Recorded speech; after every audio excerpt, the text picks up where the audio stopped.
Let's get to it. We want to get started. Our first session gets right to the heart of our theme. We are living in an era of fractured geopolitics and disrupted global supply chains. The old rulebook for global trade, that does not exist anymore. It's being torn up and rewritten right before our eyes. So the question that is so urgent for all of us is, in a world of economic uncertainty, how does Africa not just navigate the crisis, but seize the opportunity? I'm sure you've all been thinking about that over the past year. So with global rules for trade torn up, how does our continent trade up? I will be moderating a panel of absolute visionaries who are at the front lines of this transformation. But first, to set the scene, we're kicking off with a powerhouse fireside chat featuring a global thought leader and a passionate Pan-African, the Director General of the World Trade Organization, the unstoppable Dr. Ngozi Okonjo-Iweala. Please give her a big round of applause.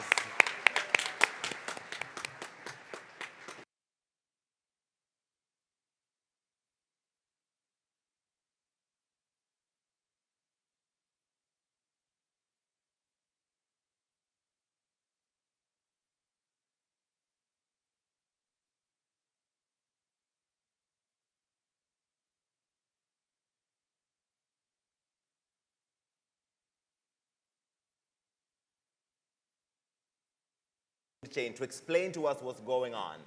So how are you thinking about trade these days in an era of tariffs and disruption when everything we know about trade has gone out the window?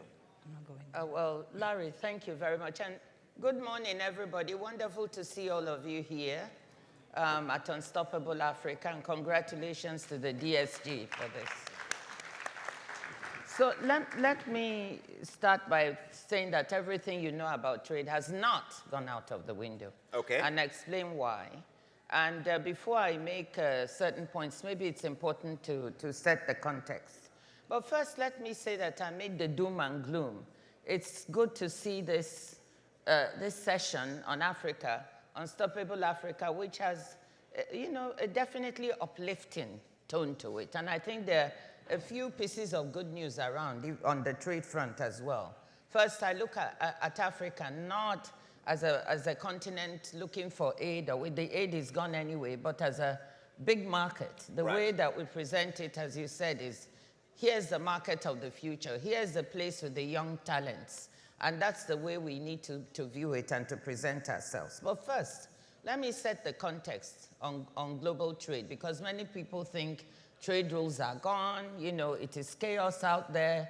What we believe in has gone. They don't think, they see the news, Dr. Well, the news, you need to see things as evidence-based, not what you read on the news. So here are the facts. It is true that global trade is experiencing the biggest disruption it's ever seen in 80 years, unprecedented disruption. And it is also true that it's had a significant impact on the global trading rules and on the trading system. And, but you have to look at the analysis. So the unilateral actions of the US on trade have indeed undermined the rules. When we did the analysis, prior to the tariffs, 80% of global trade was taking place on WTO terms, based on the rules, 80%. Right. Now, after that, we actually did the analysis to see what is happening, what percentage, because most people think this is gone. And the answer is 72%. Almost 3/4 of global trade is taking place on WTO terms. And I tried to set out the situation in an op-ed I did in the Financial Times 2 weeks ago to clear away this narrative. Yes, the system has been hit, it's been bent, but it's not broken. And why is this? I think there are two things. One is that most people do not know US's trade is just 13% of world trade. So 87% of world trade is taking place outside the US. Secondly, WTO members have not resorted to the same unilateral actions against the US or against themselves. They are trading with each other on WTO rules. So this is why the trading system, what we found is that there's a core, resilient core of the system at 72% still trading on rules. Business people know this. They are worried. There's uncertainty, but the system, the core of the system still exists. It exists within what I call an an equilibrium that is uncertain because we don't know what's going to happen from day to day. So that is a bit setting the scene. Can I also say something about the tariffs and the impact on Africa? Yes. We also analyze the impact of the tariffs on Africa. There are a handful of countries on the continent that are heavily hit. South Africa, Lesotho, a bit Cote d'Ivoire and some. But grosso modo, the continent is not largely affected by the tariffs because a lot of the things some of the things we sell, like fuel and so on, are exempted. Right. Secondly, 6% of our exports only go to the United States. And we import 4% of our imports from the United States. So our trade with the US, in spite of AGOA, is somewhat limited. And so that means that the impact in terms of our trade flows and GDP growth is less than 1% negative impact. So this is what, but on certain countries, a select group of countries, there's a heavier impact. It's encouraging to see that 72% of global trade is still under WTO rules. However, won't U.S. action start a chain reaction where others say, if the biggest bully in the playground is not playing by the rules, then why should we have to? But that's the comforting thing, that the other members are saying, you know, the reaction has been, wow, this system we took for granted is under attack.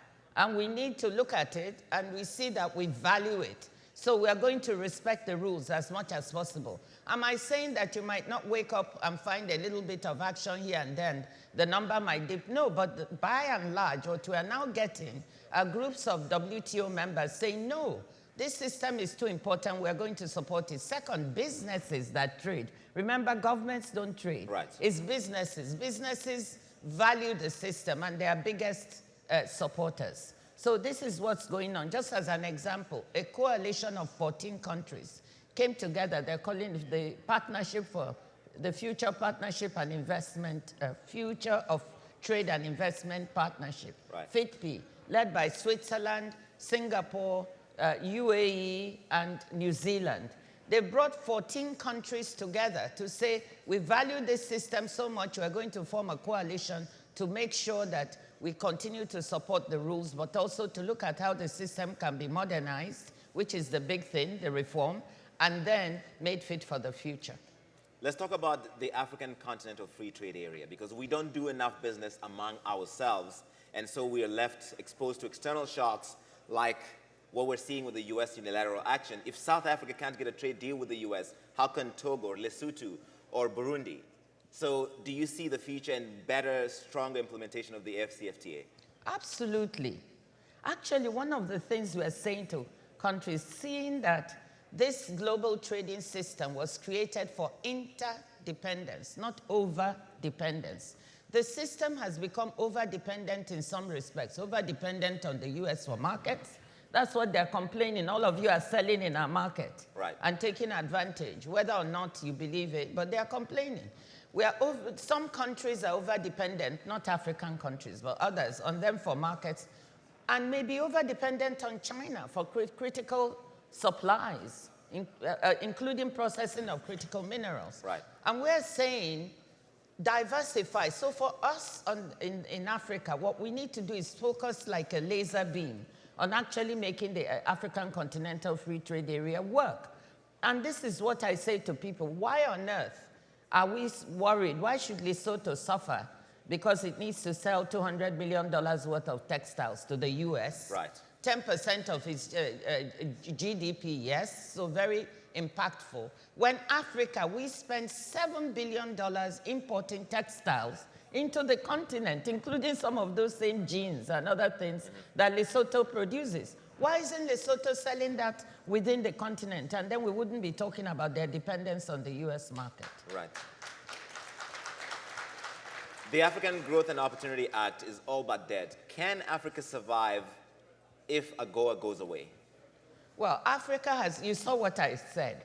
In spite of AGOA, 6% of our exports only go to the US, and 4% of our imports. So the utilization of AGOA has been very limited. So when people say can't survive without it, in any case, when we were talking to the US, what we were arguing for Africa is that, look, not to help Africa or anything. We are not seeking help. What I said to them, the argument was, Africa is the market of the future, and U.S. businesses will be seeking that market for the future. So why don't you just exempt the continent from the tariffs? That's the direction in which we're pushing, so you can build and integrate the continent more, and then you can trade more. Well, it didn't quite work out. What we got were 15% tariffs, but at least it was better than some of the tariffs being leveled on some of the poorest countries in the world. You know, so, but I want to come back to trading among ourselves. Right. Yes, we can try to, of course, if AGOA can be renewed, that is a good thing. I'm not saying not. But I think we should spend more of our energy trying to fix those things that are in the way of our implementing the Continental Free Trade Area, because it's one of the most impactful instruments we could have to trade more and create more prosperity on the continent. Okay, maybe anywhere from 15 to 20% of trade among ourselves. EU has managed over the years, they've now gotten up to 60% trade. Right. Can we even get up, can we even double where we are at now?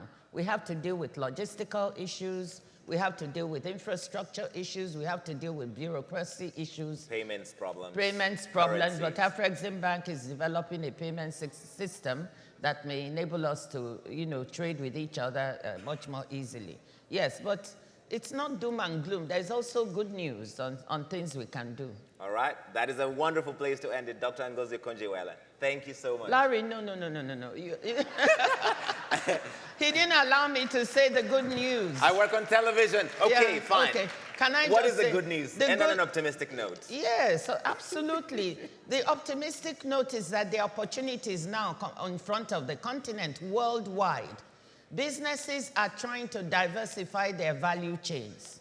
And Africa is one of the areas we are pointing. You can diversify here. So there's an opportunity for certain value chains in agro-allied industries, anywhere from textiles to leather, to shea butter, to, you know, oil palm and so on. We have the opportunity to attract value chains, to add value on the continent, not take it out. The same with critical minerals you were referring to. Right. Can be processed all the way. We have more than 1/3 the reserves of the minerals needed on the continent.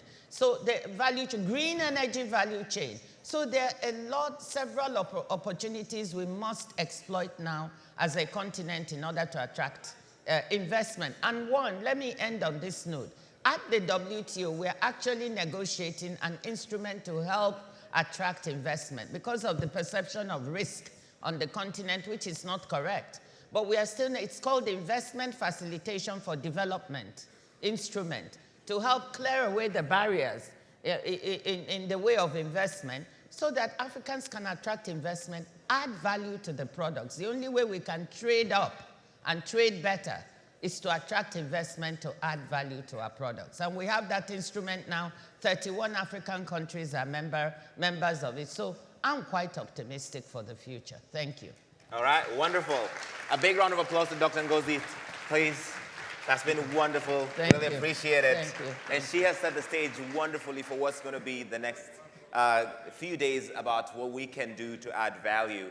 Now we're going to dig into Africa's evolving trade landscape and unpack what it will take to turn opportunity into impact across the continent. So to talk about that, we're going to add some chairs here so we have enough room to talk about this.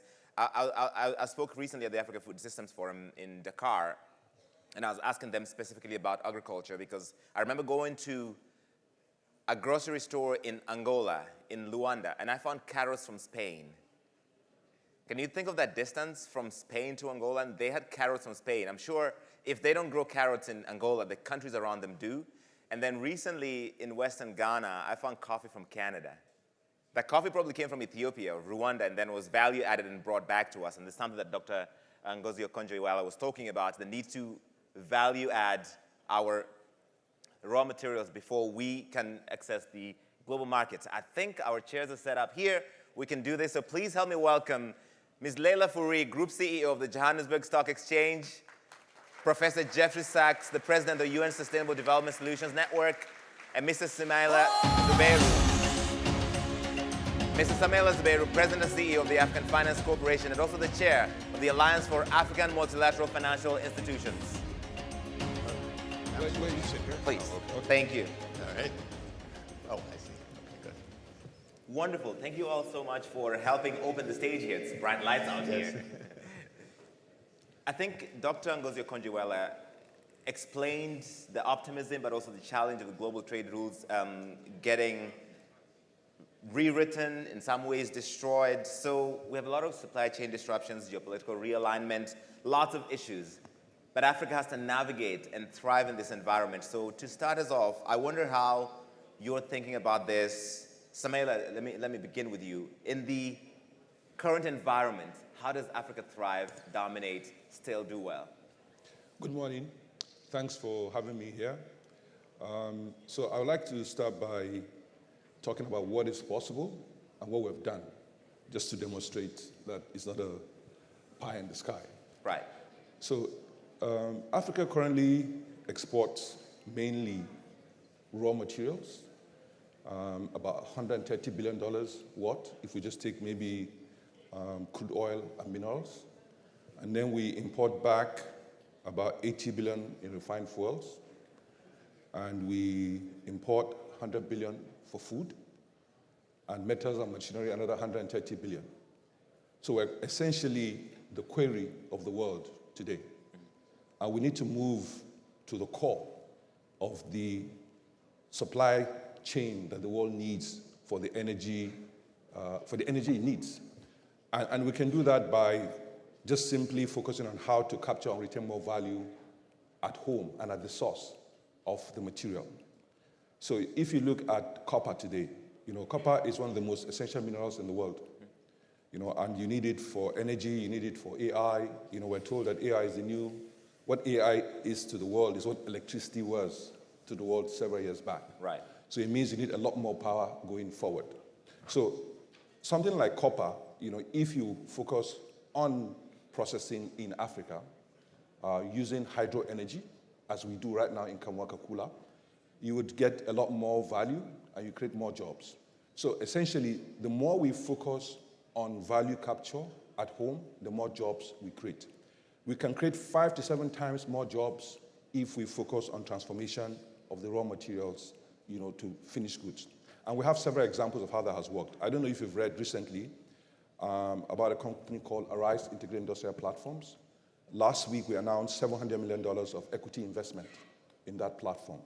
That is demonstration that once you can prove the potential with, I would say, an example that can demonstrate the potential, it's easy to replicate because Arise has gone from Gabon to 14 other countries across Africa. Right. And right now we have Vision Invest, one of the largest industrial conglomerates in South Africa, investing in Africa. Again, proof that once you can demonstrate what's possible, investors will follow. And we've gone now from just timber to now T-shirts and several other things. And there are several other opportunities. So if you look at aluminum, essential material as well, comes out of bauxite. Bauxite is in Africa, the largest deposits are in Africa. And you have significant hydro energy in Africa, over 340 gigawatts of hydro energy, over 400 gigawatts of gas. So all of this can be used to transform, bauxite to alumina to aluminum, which is needed for the world. And again, this allows you to create jobs. I would say Africa's biggest opportunity is actually in technology, because technology has come to stay, and Africa has demonstrated that we can leapfrog. So, I always tell people that Africa gave the world mobile banking with M-Pesa, and that has scaled significantly to several other forms of application. It's the same way if we focus on digital infrastructure, especially the last mile connectivity, we can create several millions of jobs for young Africans. So the story is very simple. We have significant opportunity for transformation on the continent that leads to job creation. Let's always connect them. Right. Once you do transformation, you can have more jobs. And then you can also have enhanced resource mobilization. So think about it. If you export, let's say, one of the important elements like hematite, it's 11 times more value when you export. So if a country is exporting, let's say, $1 billion of that material, and it can process it to the advanced stages. It moves to $11 billion.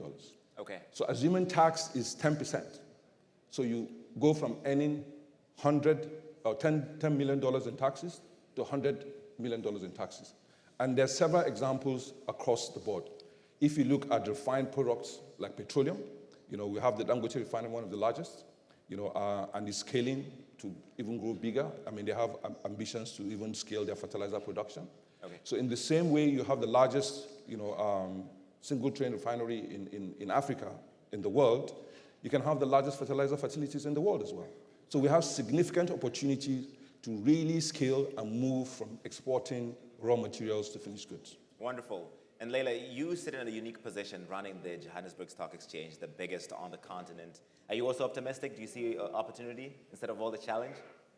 Absolutely. I'm certainly very, very optimistic. And I think Africa lies at the heart of a number of challenges and opportunities, and those are the same. And I think those all come down to three key levers that we need to pull. Our resources, our youth, or our energy, our youth, and capital. With regards to capital, Africa it costs more than 4 times the cost of capital to industrialize and to invest than developing world economies do. At the JSE, we have launched green, sustainable, and social bonds, which have taken off tremendously well. They're oversubscribed, and the returns are very good. In terms of natural resources, we live in a multipolar world. There are great demands on natural resources, and Africa is at the heart of green resources.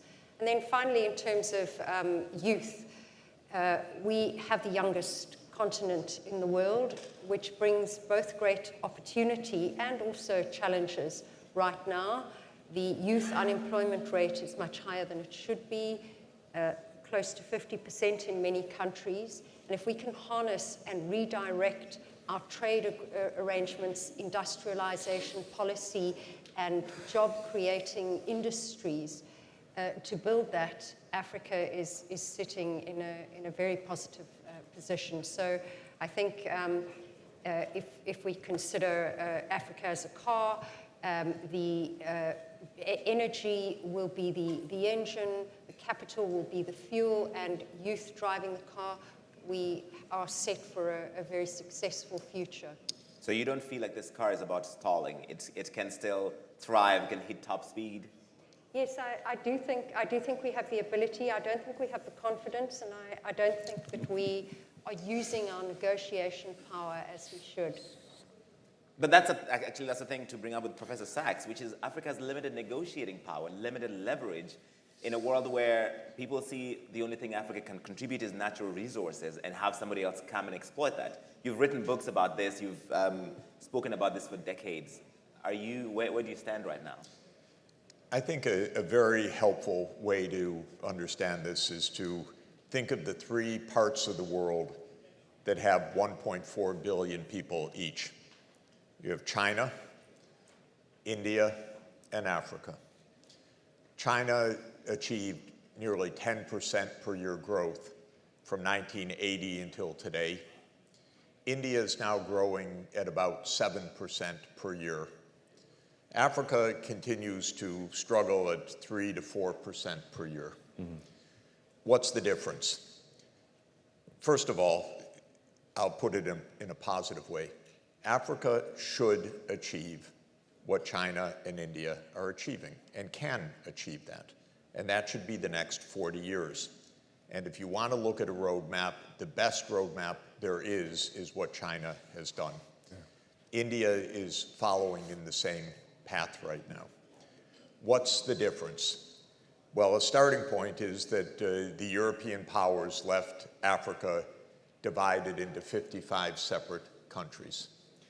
This it makes it impossible to move forward at continental scale. China and India move forward because they have continental scale. Africa needs to be a union, And a union is... Well, Professor Sachs, there is a union, but in name only. No, first of all, a union that operates in strategy, in plans, and in physical interconnectivity.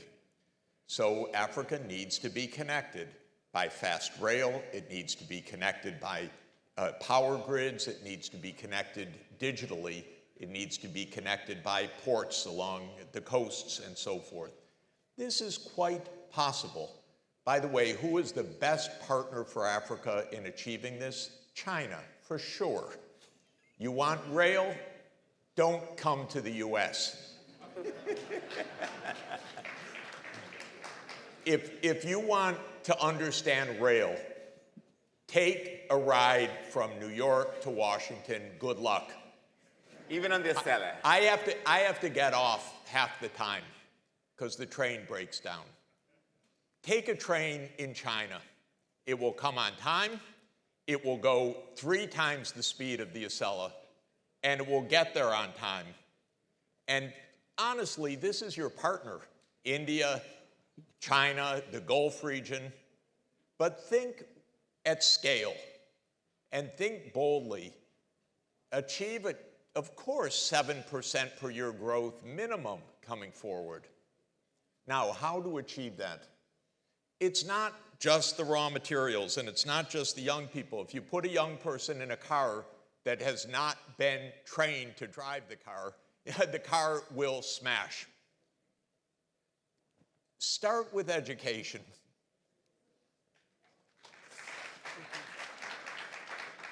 And with digital, we can do this today. Everybody, by the way, that has qualifications could get an online university degree at almost no cost, because this is what's possible now. You don't even need the physical campuses anymore. People that didn't have the good chance for education can get adult certification. And every single child should complete at least an upper secondary education. Right now, it's only 1/3 of Africa's kids that are completing upper secondary. Let's have the education revolution. It's not even hard, because we all have the tools now, the digital connectivity, but don't send a kid to school anymore if they don't have a computer. And you say how to do it. We'll get the financing, but stop pretending on education, because we can make the breakthrough. And when you look at it, by the way, Africa right now is 18% of the world population. Mid-century, it's going to be 27% of the world population. In the second half of the 21st century, it's going to rise to about 35% of the world population. If you play it right, Africa's at the center of the world economy, not the provider of raw materials, even processed raw materials. Africa should be the provider of everything. And it can be, but that requires skills. It requires education. It requires science and technology. Right. And by the way, universities also are linking around the world online. We can have outstanding universities across Africa in partnership with universities in China, India, the United States, Europe. So let's do it. This is the time to do it, honestly. This is the time for the breakthrough. Professor Sachs, following that thread, well, the United States has tariffs on all African countries now, 30% in some cases like South Africa. China has announced it will drop all tariffs on all African countries, well, except Eswatini, which still recognizes Taiwan. So what is holding Africa back from achieving the sort of industrial and economic success that China and India have achieved? Nothing's holding it back. Get a plan, a strategy, implement the Africa Continental Free Trade Area, build the physical infrastructure, go to China to build your railroad. I'm telling you, it will be built immediately. Don't listen to the United States. Oh, you can't have China there. They're dangerous. The US is a slow-growing part of the world. It's protectionist. It's nasty. Sorry. I'm sorry.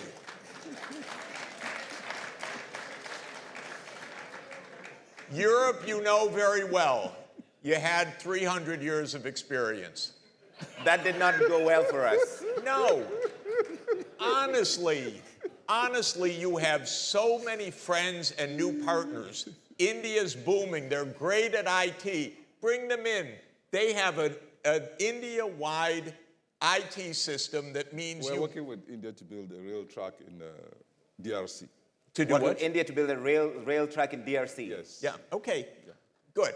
Okay, you have partners in the Gulf, you have partners in India, you have partners in Asia. Russia is a partner. Just open up. Don't listen to this crazy geopolitics we have right now. Anyway, I think I have to come in now. Okay, Sorry. Samaila, go ahead. And the reason is because Africa really, with the right strategy, will attract a huge amount of capital. But honestly, the truth is, I hear it every day, we have the youngest population. Yes, a youngest untrained population is no resource. It's a headache. Let me tell you what we're A doing. young, highly educated population is the dynamic heart of the world economy. So I'm a pedagogue, 45 years as an educator. Work with me, let's educate young people in Africa. Get them online, we can get everyone educated. All right, Samaila, jump in. So we have, like I mentioned, I think technology and digital is one of Africa's best opportunities to expand our GDP and to create jobs for our young people. We have a project that we're working on in Nigeria called Itana. It's a talent city. It also has a digital free trade zone. And the whole idea is to create ecosystems for innovation. And on the back of that, we're going to provide, training for, coding, for technology, engineers. We're going to work with the universities to train a lot more engineers. So, if you take a country, he's given the stats about China and India, about the number of engineers they produce. If you look at that compared to what Africa produces, it's very limited. So the whole idea is to use platforms like that and replicate them across the continent in Nairobi, in South Africa, in Cairo, all across the continent to create those innovation hubs whereby we have the infrastructure that allows for people to stay and work within Africa. So Nigeria, for example, produced Andela, Paystack, and all of those on the back of a fiber optic cable that we built into the continent. And we are trying to get to last mile connectivity, focus now on education, focus on ensuring that that innovation ecosystem exists. We are also keen on integrating the continent. We're working on several projects. Kano Maradi rail link. We're working on the Lobito corridor. We're working on Lagos Abidjan, road and rail. So there are quite a number of initiatives that we're working on to ensure that we integrate the continent. And what is interesting is that we're also looking at domestic capital. We did a study that showed that Africa has $4 trillion of domestic capital pools with over $450 billion in pensions. And the work we hope to do, tomorrow we're going to sign something with some of the pension funds to see how we can work together to find about just 5% allocated to infrastructure and industry. That way we have the equity that we need, to continue to create the Banco project. So we are working on a couple of initiatives, and we are, of course, open to scaling them. But our focus has always been for Africa to demonstrate what's possible with African capital, and we'll see others come join us scale, like we've seen in Arise and several other projects that we have. Right, Lena. Maybe just to build on what both of the speakers have just mentioned. Firstly, in a multipolar world, we sit with tremendous opportunity. South Africa is, as part of BRICS, makes up more than half of the world's population and contributes currently 44% of GDP. That gives us opportunity. We have the natural resources. I think in addition to the education, the very essential education, which Professor Sachs has mentioned, and the AI that Samaila has already mentioned, we need to digitize our customs processes. Yep. We need to enable more common infrastructure enablement. And critically, we need, firstly, to focus on finance, cheap finance and access to finance for the SMEs. We need to make sure that our customs and our border control is small company friendly. Most of the growth in new jobs is created by small SMEs. And so I think if we are able to hardwire gender equality, digitization, and access to finance for SMEs, this will uplift and accelerate our ability to deliver on our very, very valuable critical green resources that we have. You talked about digitizing the customs processes, which is a good thought, but the physical barriers to trade on the continent are almost insurmountable because trucks will spend days at a border crossing trying to get this paperwork or that paperwork just to cross from one country to the next. Visas are a problem. It's difficult to pay. There's 1,000 different issues before people can move or goods can move from one country to the next. And I think the African Continental Free Trade Agreement does certainly lay the groundwork to remove those tariff barriers, to start removing those blockages, but more needs to be done at border posts. Agreements don't translate into trucks passing through those borders, and I do think that is an area that needs to evolve. We need to digitize and enable more of an African Union approach, which reduces and removes the friction in visas, in transport, in actual digital access to customs documentation. And all of these things are holding back. We've got fruit, vegetables going off at border posts. Right. And it's unforgivable, especially given the tremendous agriculture resources. More than 2/3 of Africa's job creation is in the agri-business right now. So certainly more needs to be done in that space. So Larry, the AFCT is working on a couple of initiatives on pilots for cross-border trade. And we encourage that be done for small companies and big companies as well, so that we can understand the challenges and the bottlenecks and have a work stream working with the leadership to try to resolve them. So I know that that's a key work stream that they have, and maybe when you have a chance to meet Juan Kelemene, if he's here, you can just ask him and he'll give you more details. All right, and Samaila, I'm told you have to run right now. You've got a meeting that you got to go to.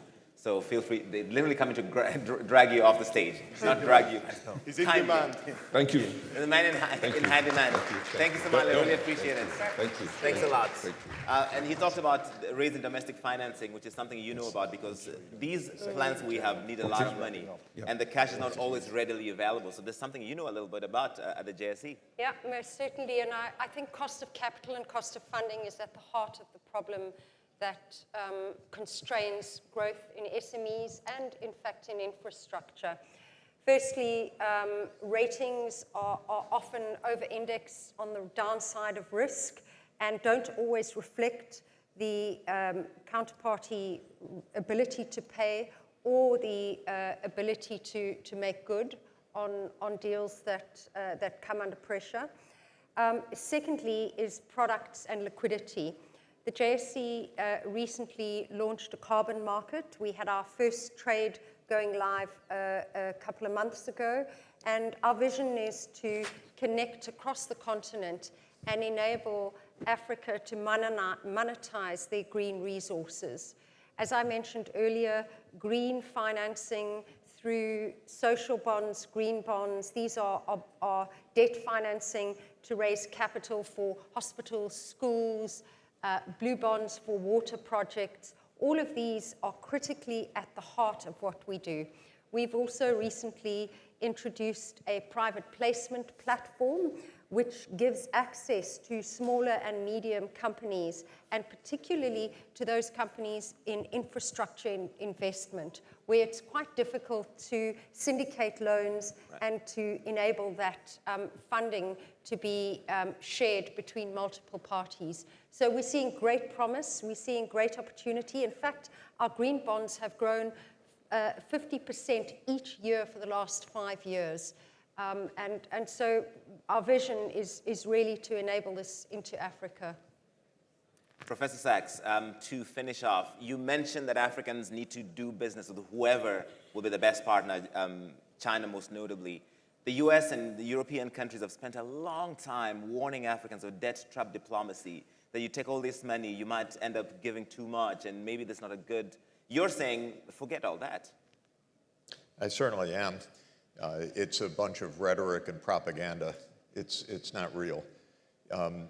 But first, all of these wonderful ideas are very good, but they will not succeed unless Africa is acting as an African Union. So please, it can't be done 55 separate times.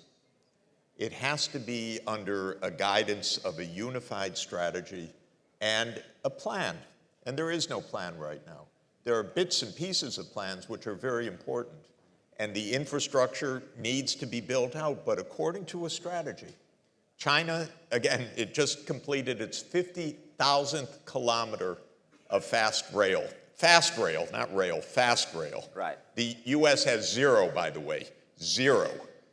Now, that was according to a plan.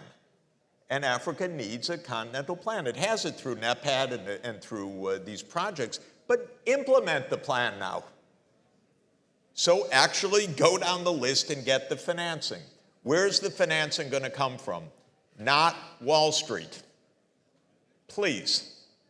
It could be the Belt and Road. It could be pension funds in Africa. It could be the Gulf region.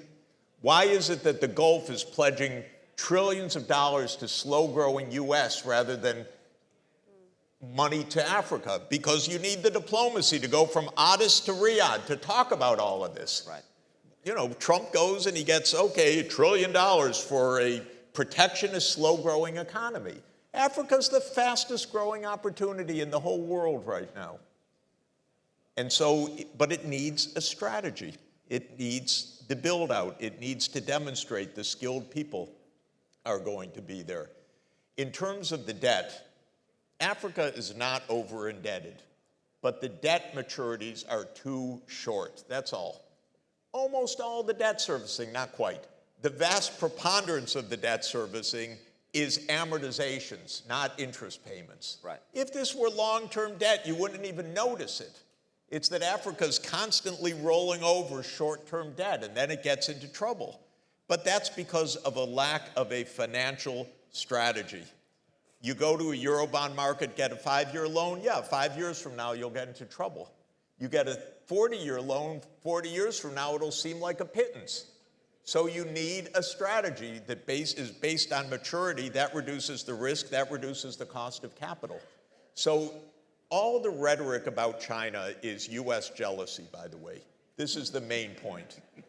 It's US jealousy because they don't do it, they don't want to do it, they can't do it, and so they have to badmouth the competitor. But what you need is real fast rail, not theoretical projects. Right. Okay, I know where to get them. Send me an email. I think that is a wonderful place to end it. Thank you both so much, Leila and Professor Sachs. We appreciate your time, and you've given us a lot to think about. Great, thank you. Thank you.